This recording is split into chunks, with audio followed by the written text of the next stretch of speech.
Alright, so I'm filming this nearly a week after John Cena's final match. I will say, it still hurts, but this video I just plan on doing like three, maybe four tier lists involving John Cena. So this first one is all 18 matches he had during his retirement tour. So let's start with the Royal Rumble. Now, I I really enjoyed the Rumble, but is it really a John Cena match? Not really, because there's 30 other people in it. Now, I would consider the Elimination Chamber or these tag team matches John Cena matches because he was in well, besides the Chamber, he was in the entire match. Well, well, you know what I mean. Like, he actually had a chance to get some offense in because he could just tag into the match pretty much whenever, hearing this Money in the Bank tag team match, this random tag team match on SmackDown, this uh, trios tag team match. But my point is, he didn't enter until like the 20s entrance.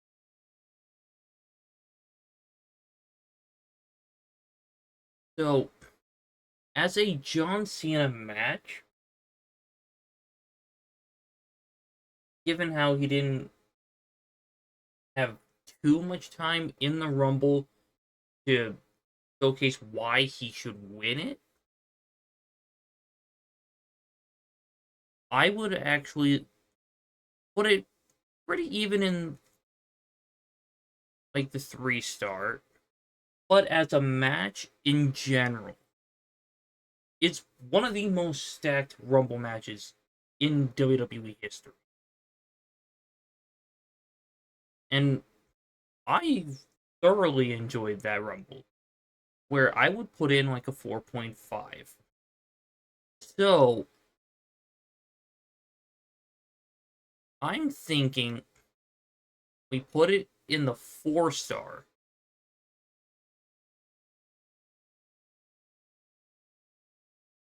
So, you know what? In this case, then I'll probably just bump the time that Cena was in there to like a 3.5. So, the Chamber. Now, if we're counting the heel turn after the match, I would probably put it in like 4.5. Maybe even 5. But I feel like anything post match should not be counted for any of these matches.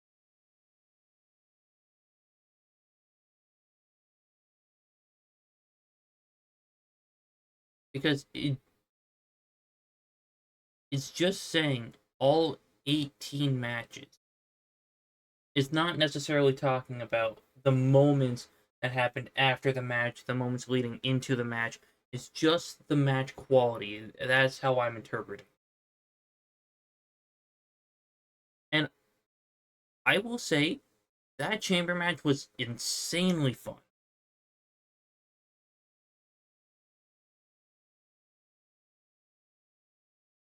And heading into the chamber match itself, my thought process was, okay, The Rock is wanting Cody's soul. So it's either a heel is going to win this match, Cody is going to turn heel after the match, or someone in this match will turn heel. But as soon as like the match started getting chaotic, I completely pushed that out of my mind, and I was like, okay, this match is incredible. So I'm going to put it above the Rumble at a 4 star because we had callbacks to Cena and Seth, Cena and Punk. We even had Cena interact with other people he wouldn't get another chance to interact with as much.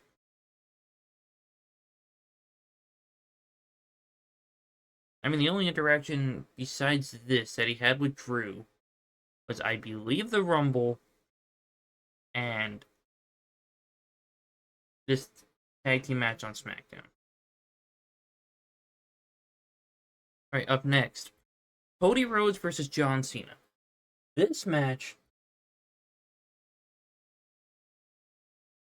well, yeah, we do have to count the Travis Scott stuff because that happened during the match. Okay, so for like the first month and a half after this match, I thought it was great storytelling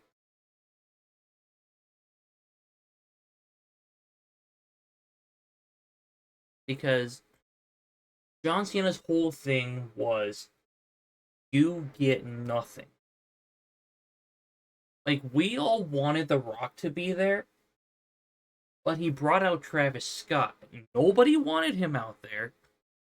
So it went with his character.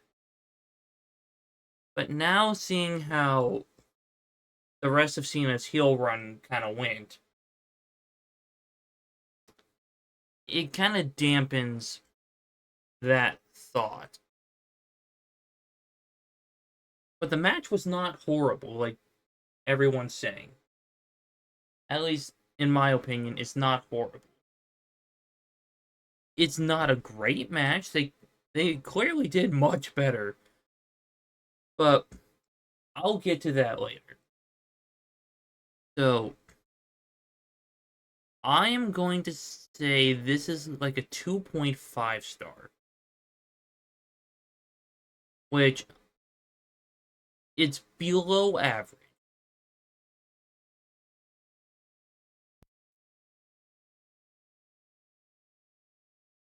Alright, Cena versus Randy.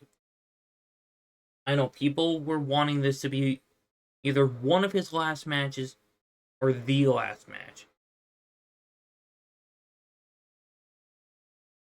But I feel like St. Louis was the best place to do this match. Well, either that or Boston, Massachusetts, or just Massachusetts in general. So, something I forgot to mention about the WrestleMania match. John Cena was working this slow, methodical pace that he's not used to working. So they pretty much scrapped that for this match.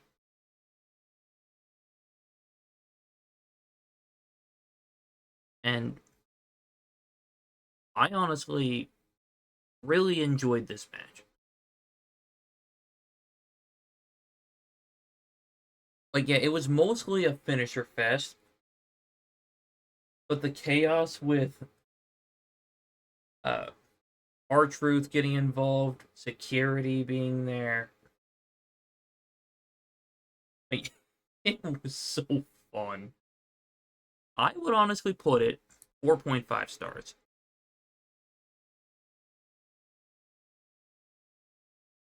Alright, Cena versus R-Truth at Saturday night's main event. This match, yeah, it was short, but it was so entertaining. Like, I'm not going to just keep hyping up John Cena matches because he's my favorite. It's just that I genuinely enjoyed like the 4 minutes of this match. Like, we have John Cena versus Ron Cena. Like,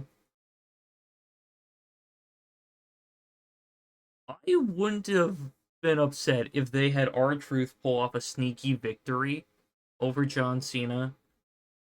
Like, I even said that they should have made this for the title. R-Truth gets a sneaky win.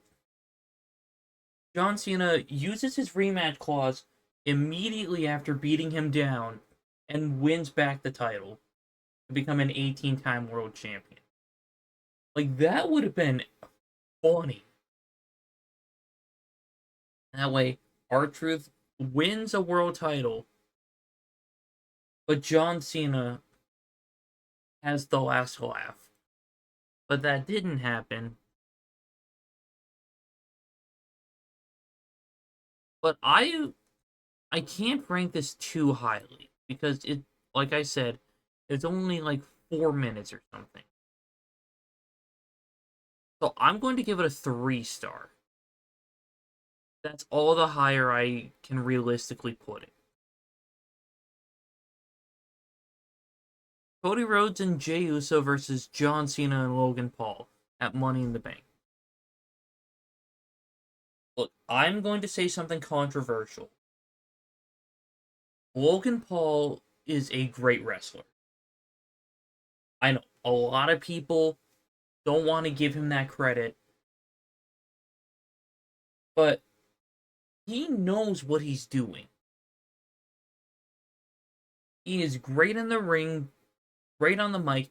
He's honestly one of the best at getting heat and not just go away heat. Like, people just can't stand Logan Paul. Like, as a person, I think he's a scumbag.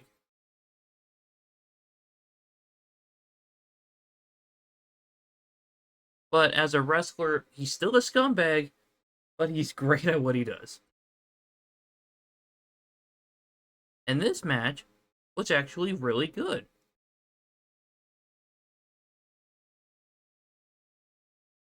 Like that crazy springboard moonsault to the announce table with Jey Uso on it.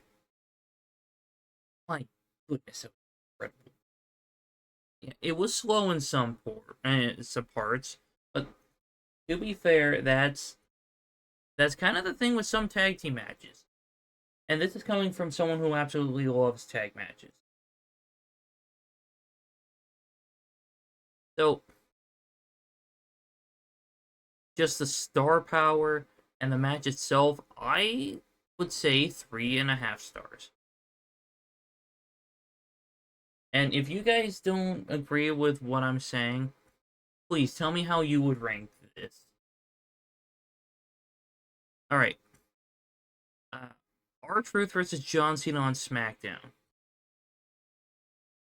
I gotta give it 2 stars. This was an obvious step down from their match on Saturday night's main event. And it's it ends with Cena getting himself disqualified. And since I'm not counting anything post-match or pre-match,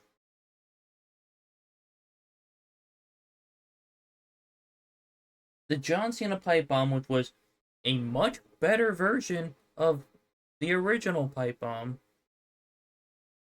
because the original was just Punk whining and complaining because he wasn't on merch,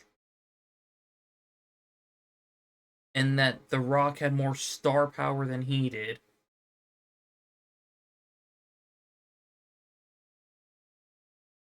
But anyway,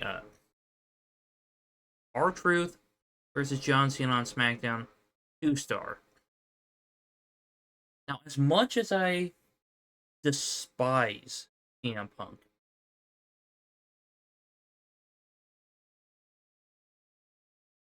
I can't deny their in-ring chemistry. Like, John Cena and CM Punk, they they constantly put on great matches.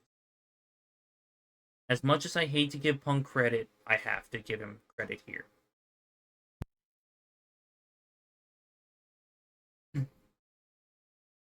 Like, they knew they couldn't put on a match as great as they could have, and like they used to be able to, mainly because they're both pushing 50,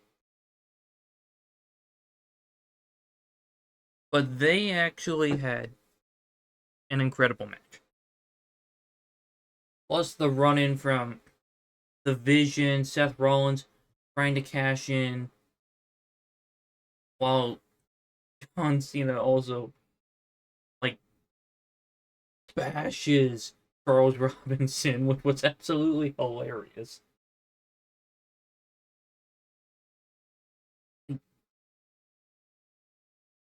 This is honestly one of my favorite CM Punk matches. Even though I still think his best work was in 2010. Alright, SummerSlam, that's an easy 5 star. Yeah, I know, it was pretty much just a finisher fest. But this was the start. Well, the more like the continuation from the start of this retirement tour, where it was supposed to be a party. And I absolutely got that from this street fight.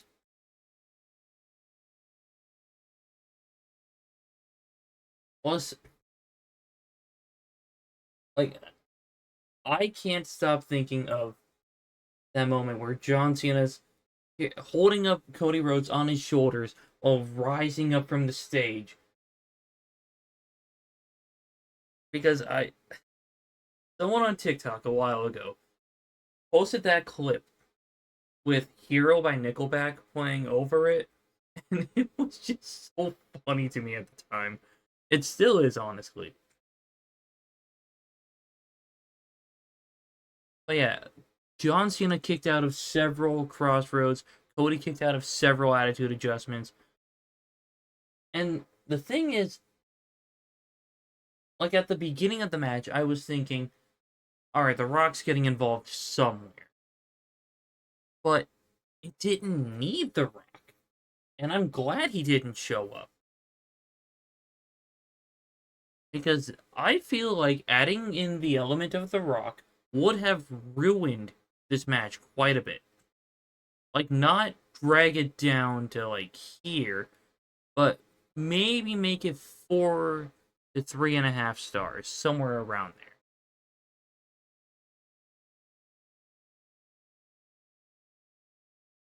All right, here's another SmackDown match that we need to talk about: John Cena and Cody Rhodes versus Logan Paul and Drew McIntyre. Now, it's a 6-minute match, and I wasn't too impressed with it.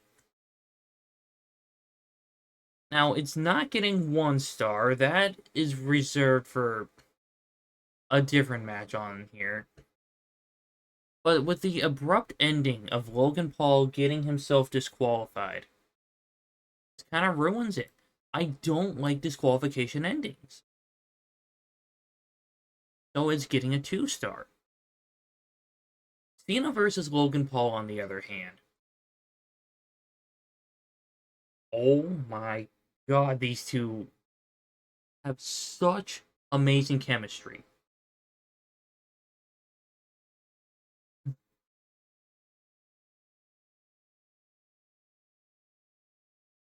Like, there was so much that I loved about this match. Like, the crowd was hot for it. But then again, any European crowd goes ballistic over wrestling. Or just sports in general.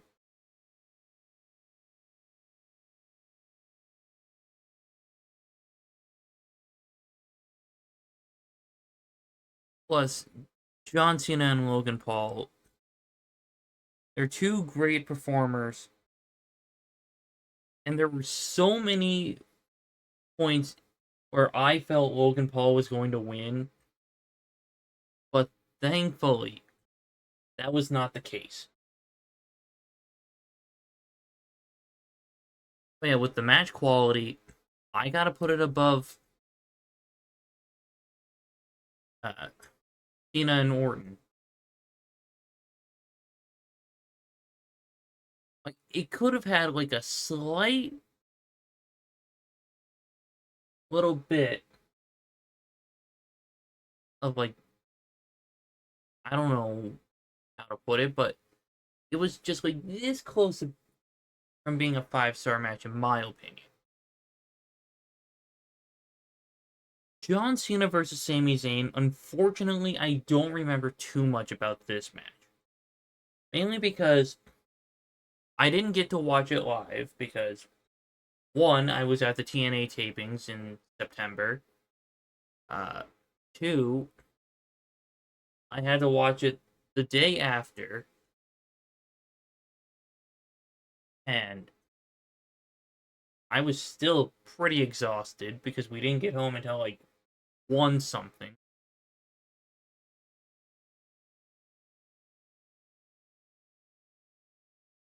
And two, uh, the next match on here,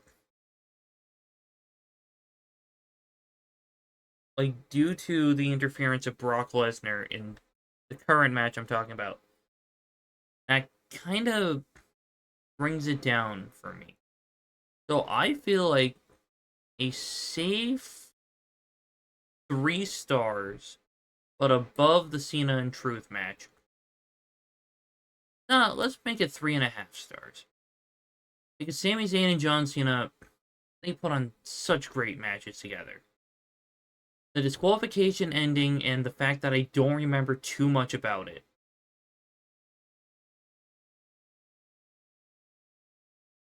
I feel like that's making it 3.5. Alright. But yeah, still on the topic of this match, while also talking about the WrestlePalooza garbage. Like, I would have been fine with Brock ruining this match if this match was any good.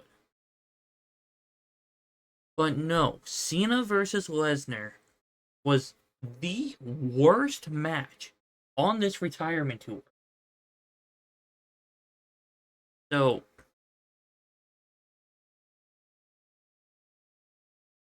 it honestly really soured the WrestlePalooza card for me. Like, just the way it started.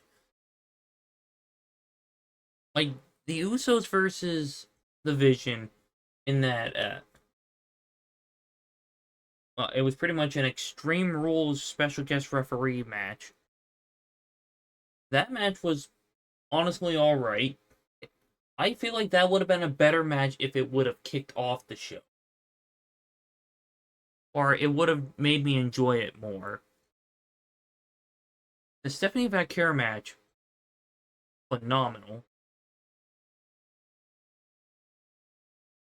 Uh, the mixed tag match, it was alright. But knowing that AJ Lee hasn't wrestled in like 10 years, I was willing to cut her some slack for that. And the main event, after hearing what could have been for that main event, I was upset. Like, yeah, I like Cody Rhodes, but I feel like if they wanted to make the show better than it was, they would have followed through with that planned ending that both Cody and Drew were pushing for, where Randy Orton accidentally cost Cody the WWE Championship and Drew wins. But anyway, WrestlePalooza was mostly a mess. But this match, I just want to forget about it. Okay, we are moving on to John Cena versus AJ Styles. Now, if you are a longtime viewer of the channel, you will know that I don't like AJ Styles.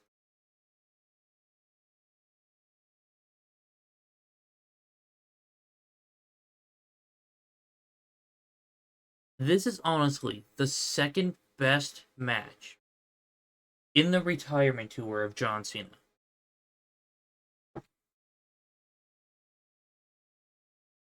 Like with Cena and Logan, they did finishers to tribute other wrestlers. Or it was mainly Cena doing that. But this match right here absolutely did that, but took it a step further. Like, the longer you've been watching wrestling, the more you will enjoy this match. I know, that's exactly what Santi's app keeps saying, but he's telling the truth.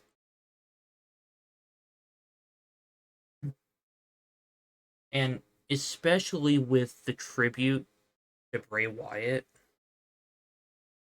how can I not put that in 5 stars?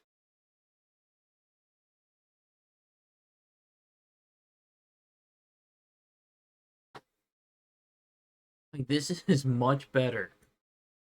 Well, can I say much better? Okay, it's slightly better than their match at the Royal Rumble. Alright, Cena versus Dom for the Intercontinental Championship.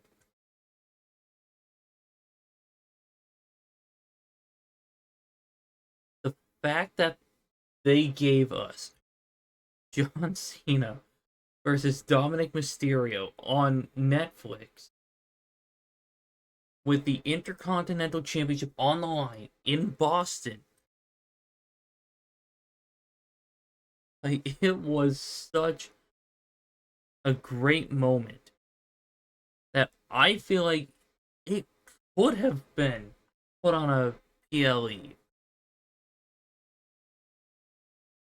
So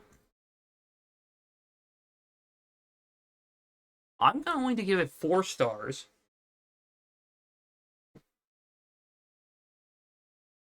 Like, Cena and they have great chemistry, and John Cena pulling off uh,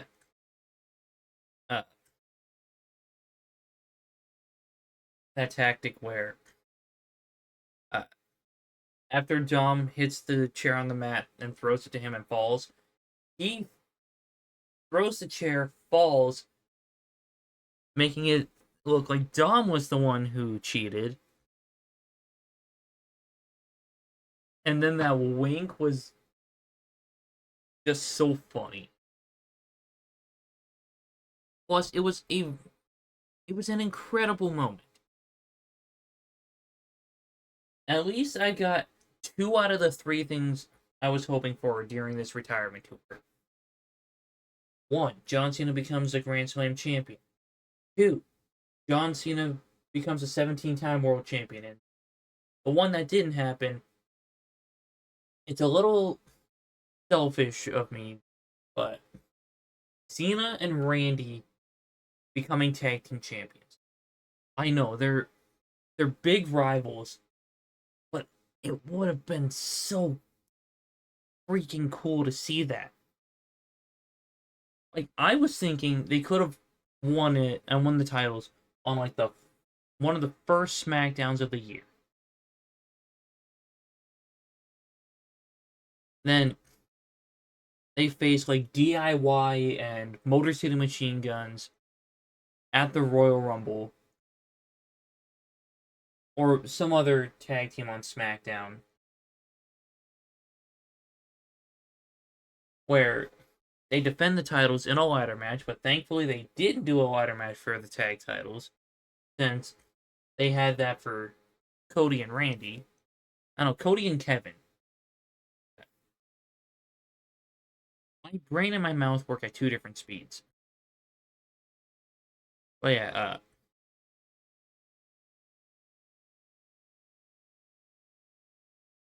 they lose the tag titles.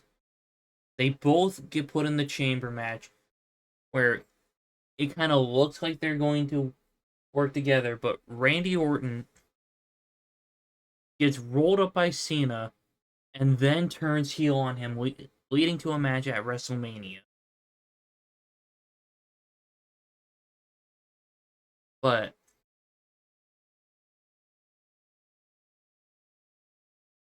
honestly, like part of me is glad they didn't go down that route, but it's still something I would have loved to have seen.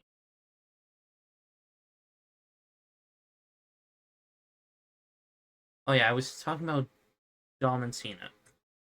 Great moment for a great crowd and a well-deserved Intercontinental Championship win for the GOAT.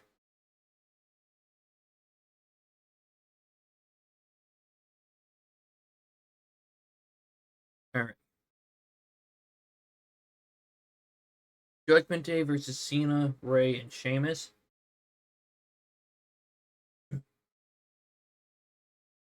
This was a fun match. Excuse me. Since we didn't get John versus Ray, or we didn't get Sheamus versus John, this was a great way to have them interact.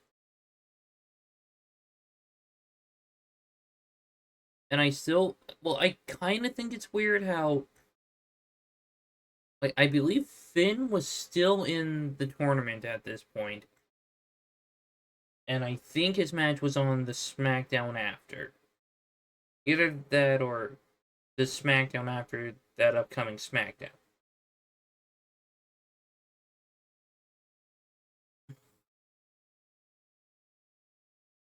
But anyway,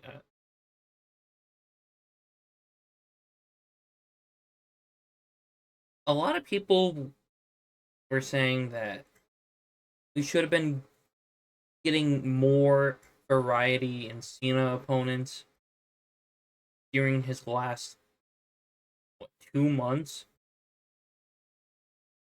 While I agree with that, but I really enjoyed this Cena and Dom feud. But the match itself, I would say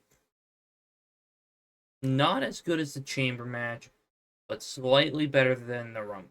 Well, the part of the Rumble that Cena was in.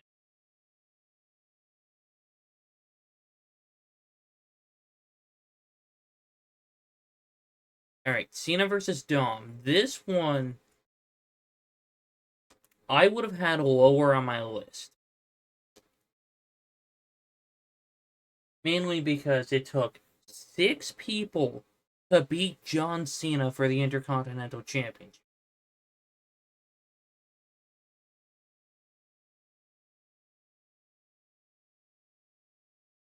But since we have to count like everything in the match, I thought Dom was seriously hurt. So I was worried that they were going to call off the match. But then John Cena took attacks from Raquel Rodriguez and Roxanne Perez. The ref threw them out. Then we got a ref bump. Finn and JD came out. They both failed to do much to John. And then we got the return of Liv Morgan, which I I was honestly shocked she even slapped Dom.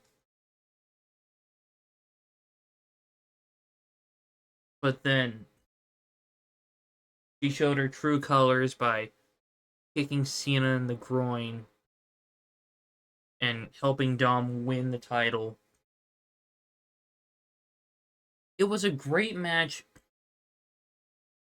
John Cena put over the Judgment Day like he should have done with the Nexus.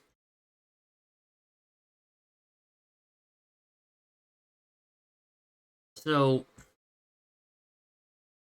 I gotta give it 3.5. And then the hardest match to watch during the retirement tour.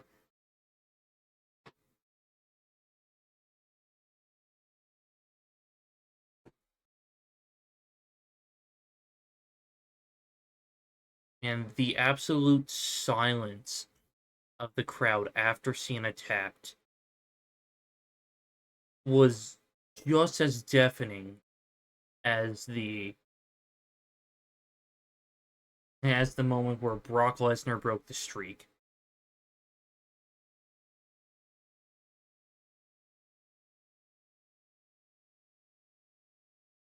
Like, it was a great match. Like, I knew it was going to be great.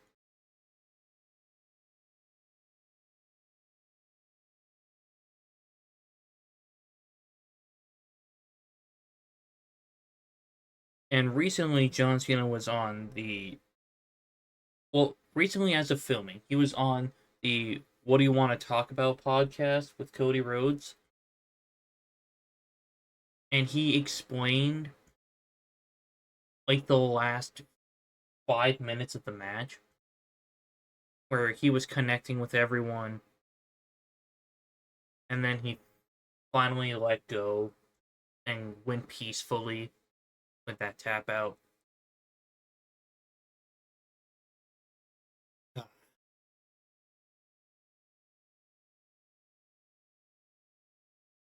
Like, the younger John Cena fan in, like, when I was, man, I would say maybe 10, 11, I would have put this down here.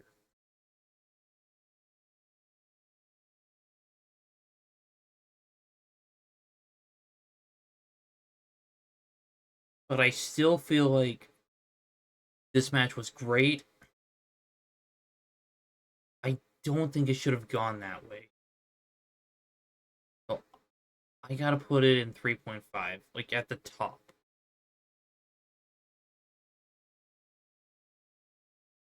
So we can fully expect to see Gunther retire the likes of Brock Lesnar, AJ Styles, CM Punk, Rey Mysterio, Randy Orton, and it's all going to happen at Saturday night's main event.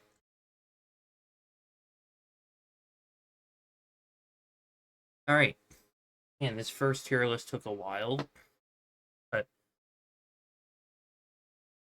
yeah, this is how I would rank the retirement tour. So let's move on to the next tier list.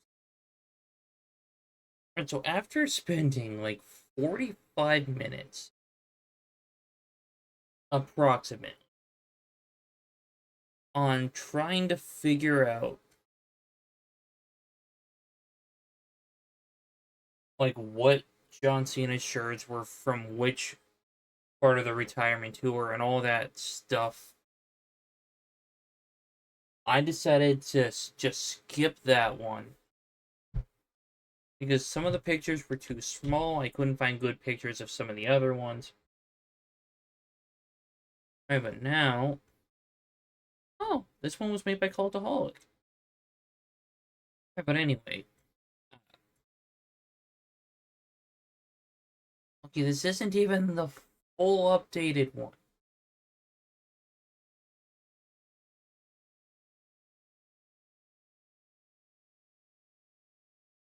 You know what? Let me try to find a complete one.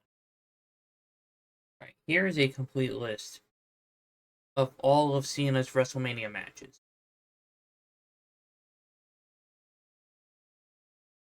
So, we're going to be ranking them from S to D. And let's go in reverse. Why not?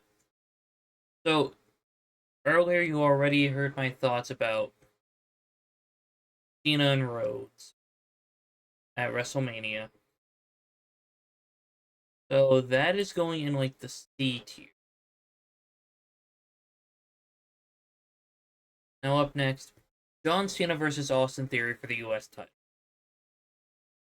The match was alright.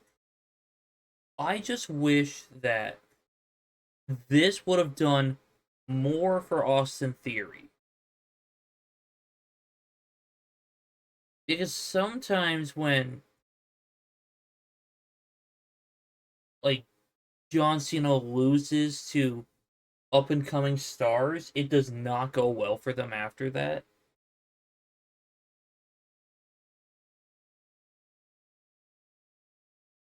So I'm going to put this in B tier since I did like the match.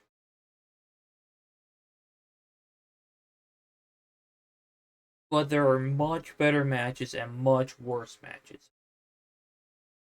Much better. Oh, the Firefly Funhouse match. Now, it's not a traditional match, it's just getting into the mind of John Cena about his past failures. And,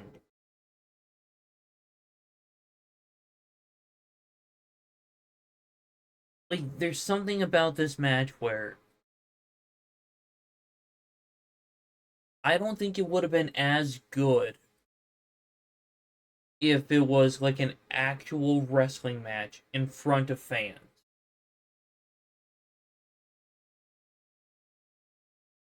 Like, don't get me wrong, Cena and Bray are great competitors, but this just hit on a whole new level.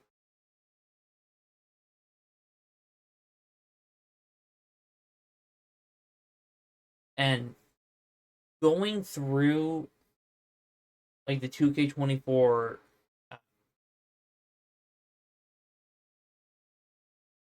like 40 years of WrestleMania themed showcase mode, like I when I got done witnessing this match, uh, I could not keep it together.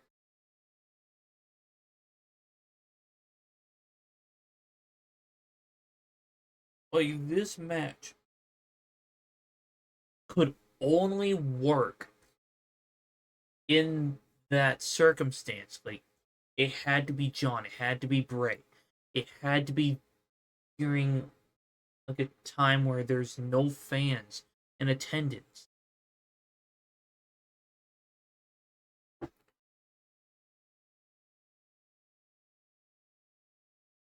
So I have to give it an S tier.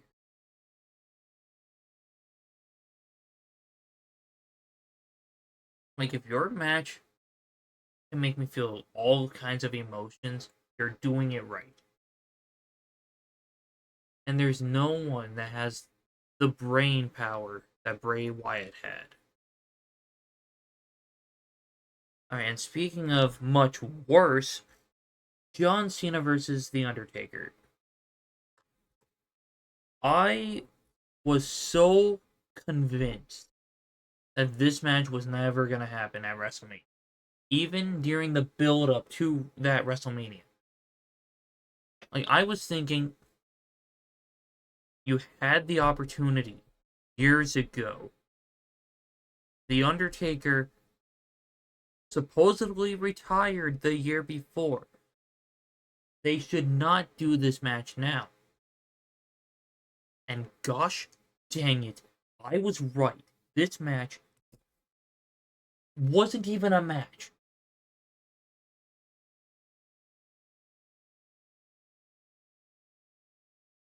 Like as much as I say that these two of the greatest of all time, this match was pure garbage. It was 2 minutes and some odd seconds,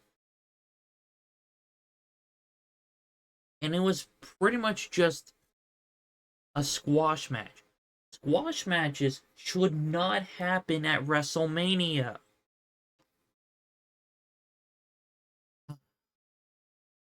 D tier. Actually, hold on.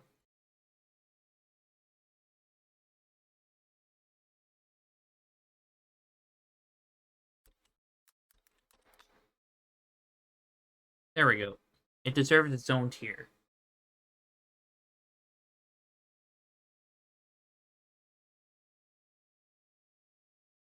All right. So John Cena, Nikki Bella versus Miz and Maurice. This This match, eh, it was alright, I guess.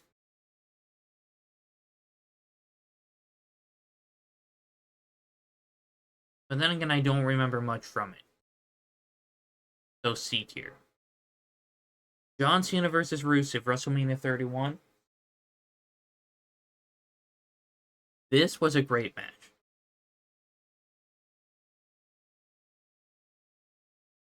I'm only putting it in A tier because they could have done better, and pretty much the fallout from it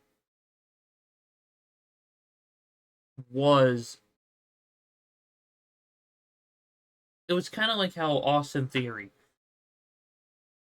got treated after losing to Cena. No, after beating Cena. It did nothing for Rusev.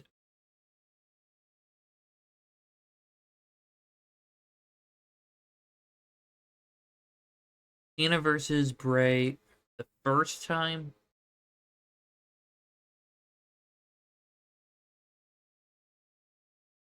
This is coming from a massive John Cena fan. John should not have won.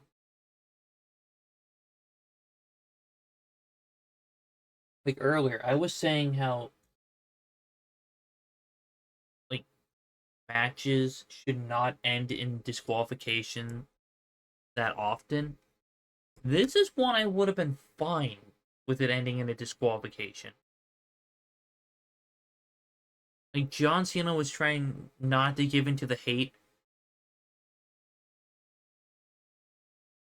and Bray Wyatt was doing so well trying to get into the mind of John Cena.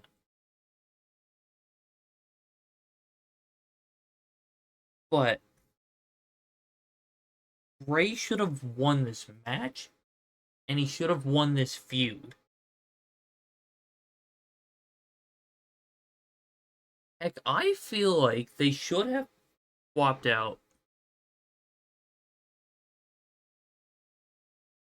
like Bray Wyatt to face The Undertaker, Brock Lesnar to face either John Cena or Batista, and then you could probably do like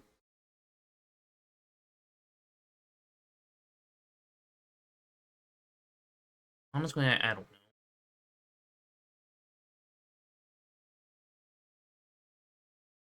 I'm gonna put this in upper C tier. I can't put it any higher. It was a good match, but the way that it ended, this is one of those times I feel like Cena should have lost.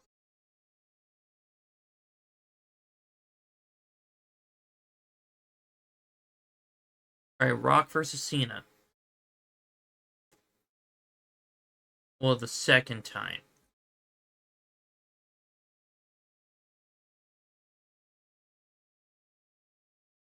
You know, honestly, I'll just rate both of them at the same time.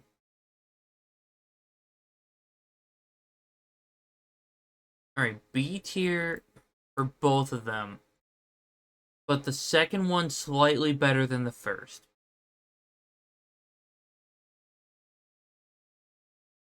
Like, I know, controversial opinion, but I think the second match was better than the first.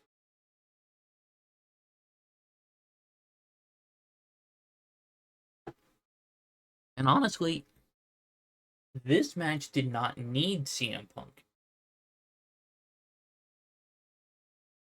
CM Punk had his own thing with The Undertaker. And honestly, I feel like that was honestly one of the best and the best match on the card. Like as much as I don't like to give him credit,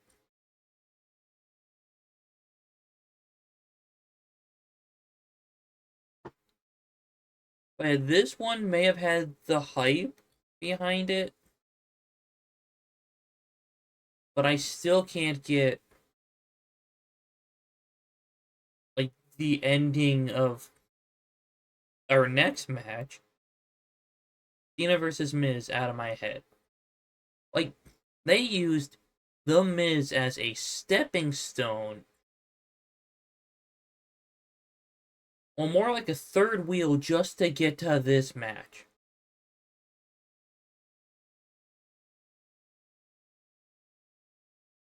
Like, this match was supposed to be a big deal for The Miz, but the match was bad. And it originally ended in a double count out, and The Miz got a concussion from it because he smacked his head on the concrete floor. Then The Rock restarted the match, screwed over John Cena, and The Miz walked out as champion. Which, honestly,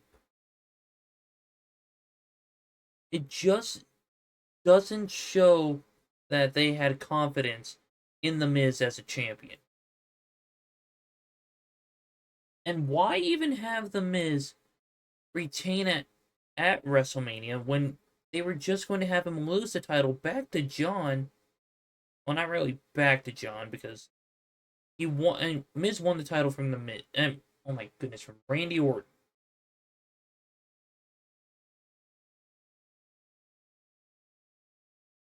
So I feel like they could have had the Miz win on his own, or just cheat to win, and then have The Rock lay out both of them while issuing a challenge to John Cena.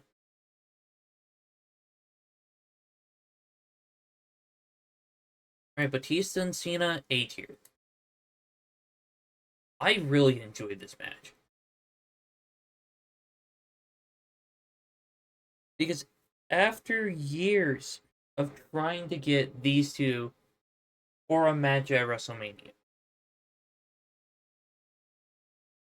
John Cena's injury and eventual Royal Rumble win heading into WrestleMania 24 prevented them from doing it that year. And then WrestleMania 25 was prevented because of a Batista injury.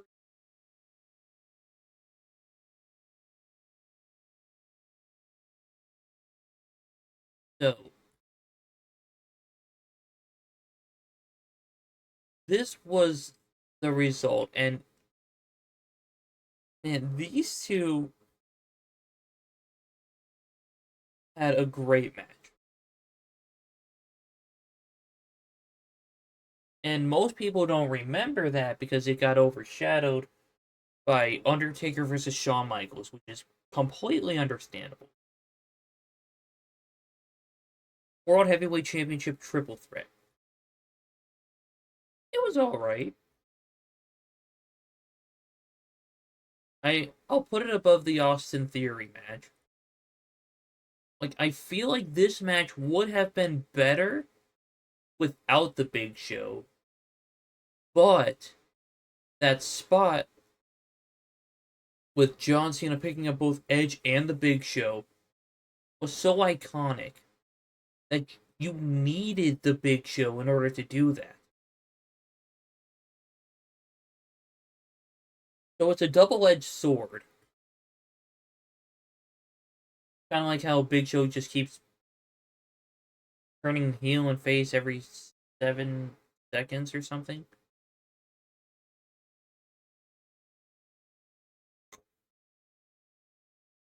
Alright, Triple H versus Randy Orton versus John Cena from the year before.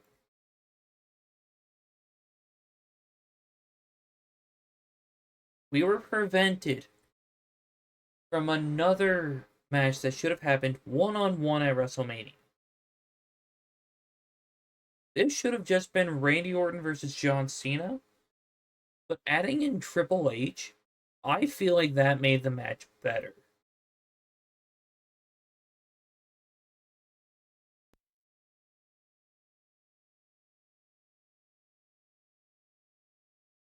because these were the three top guys on Monday Night Raw.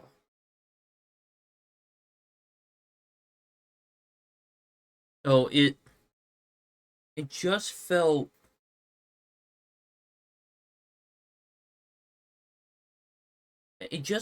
necessary.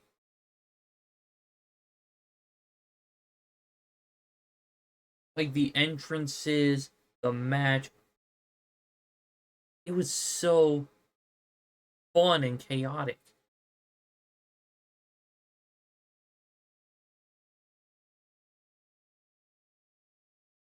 All right, John Cena versus Shawn Michaels.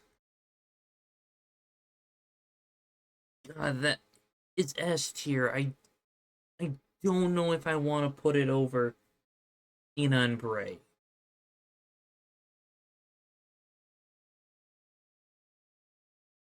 Like if we're talking about just the match itself, this is an actual match, so it would go up here. But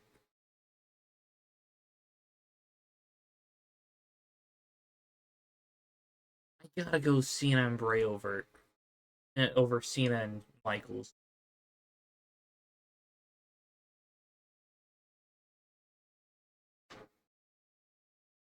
Like, did I enjoy their nearly 1 hour long match on Raw a few weeks later?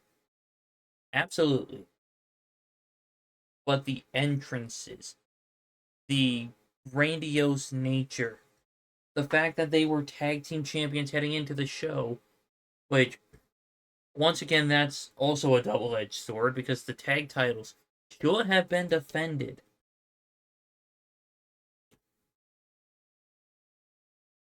And we should have had, like, other people as tag team champions. Like, I'm glad Cena got his shot as a tag team champion. But the problem is, they didn't even care about the tag titles. I mean, that sounds pretty normal for WWE.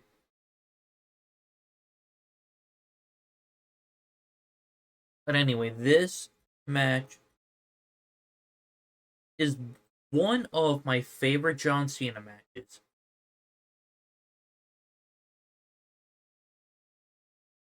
But what I say is one of my favorite Shawn Michaels matches. Honestly, no. There's quite a few Shawn Michaels matches that I love more than this one. Those being Shawn Michaels and Kurt Angle, Shawn Michaels versus Undertaker WrestleMania 25 and at 26. Then there's that nearly 1 hour long match with John Cena.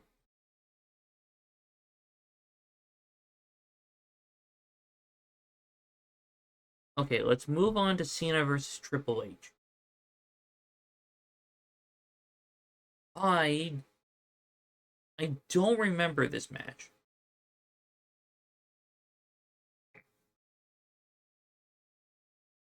All I remember are the entrance where Triple H had this like fuzzy king robe sort of thing. John Cena was a mobster.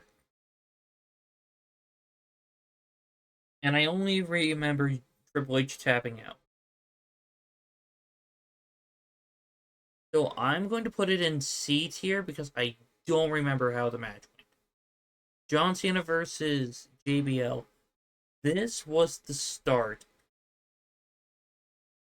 of the mega stardom for John Cena. Because he won his first world title this night. I mean, so did Batista, but this one had a bigger impact on WWE as a whole than Batista's win did.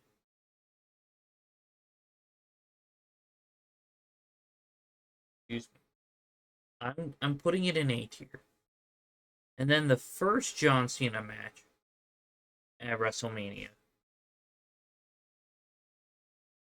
It wasn't anything special, except for the fact that this was John Cena's first championship win in WWE.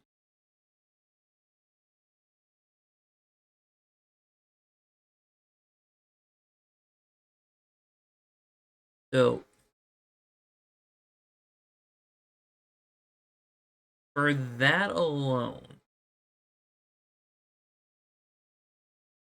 now I'll put it behind Cody and Cena. All right, and this is how I would rank everything. If you have your own differences, please share them. But yeah, let's try to find one more. You know what? Let's end off with a fun one. I have this album, and I absolutely love it. So, let's start off with Bad Bad Man. Up here. Like, a lot of people, like, were obsessed with the song. Like, right as Cena turned heel. Like, they thought that he should have gone with this one. Like, as his theme. Which I would have been fine with that. That would have been awesome.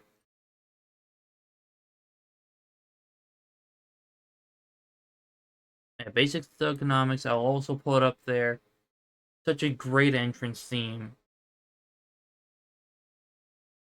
Okay, if we're doing that, I should put The Time Is Now as, like, the top one.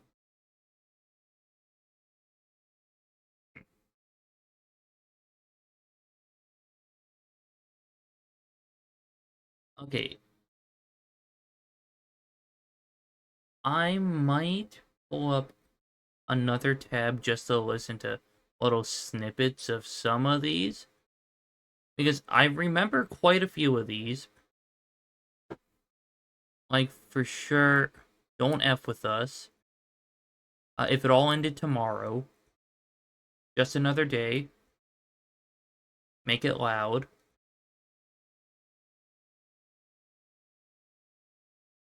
Right Now. Blow Easy.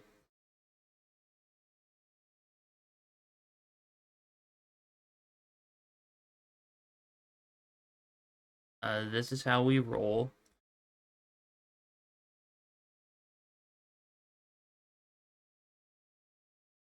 Oh yeah, I'll be right back after I listen to a little snip. Okay, well, I'm I'm just listening to them one at a time. But I will rank the ones that I'm actually familiar with. Don't F With Us.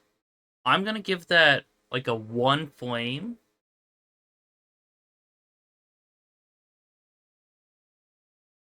Like, he has better songs, but he has worse songs. If It All Ended Tomorrow, 2 flames. Like, it's a great story. And if you haven't heard that song, you should absolutely listen to it. Just Another Day.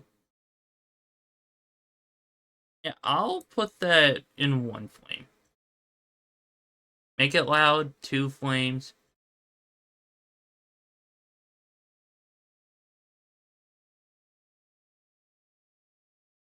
Like, Make It Loud just seems like it's something that would be played at like a small local rap show or like rap battle. And Just Another Day, it's it's also kind of like a storytelling one. Right Now, I have to put it in like the top because it's such a great song about like just living in the moment. Low Easy, it definitely has that like early 2000s kind of like hip hop feel to it. So I'm putting it in Two Flames.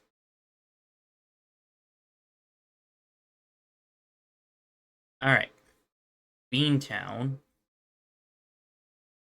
There's a reason why I don't remember this one because it's near the end of the album, and I haven't listened to the end of the album too much. Plus, it's kind of mid. Like, it's one of his weaker songs, mainly because the audio, like for the track, is like slightly louder than the vocals. So it's yeah, it could have been a lot better.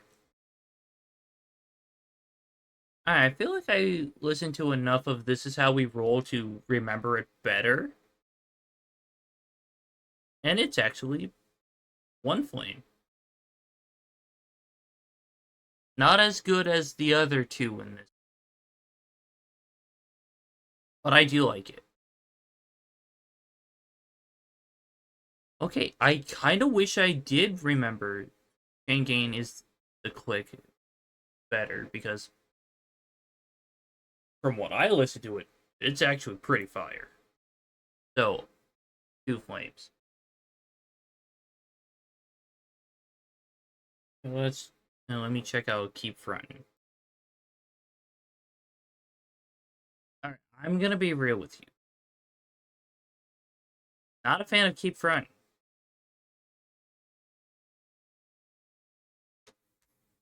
Like it has the same problem as Beantown, but I'm not really feeling the vibe with Keep Frontin'. Okay, Know the Rep has kind of like the vibe of uh, like that one scene in 8 Mile.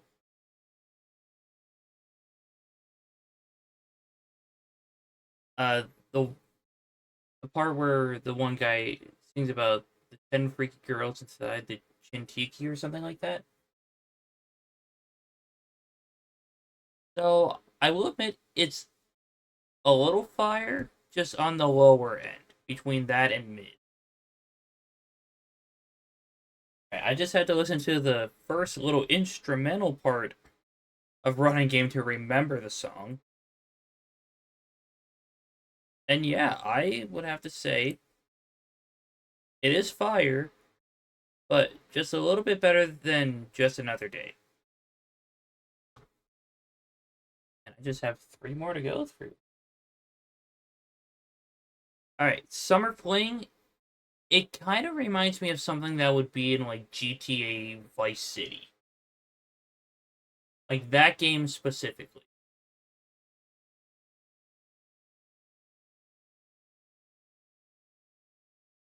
So I'm gonna put that in Two Flames,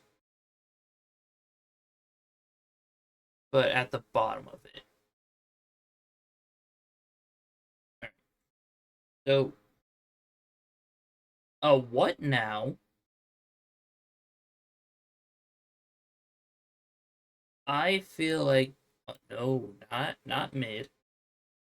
I put it above This Is How We Roll and below Just Another Day in the flame tier. But yeah, we didn't want you to know. It has the same problem as Beantown. Like the instrumental is a little too loud compared to the volume of the vocal. But anyway, uh, I know this video was all over the place, but uh, if you made it this far, thank you for sticking around. And thank you so much for watching. Please like, share, subscribe, comment any other video ideas you have for the future. And I will catch you in the next one.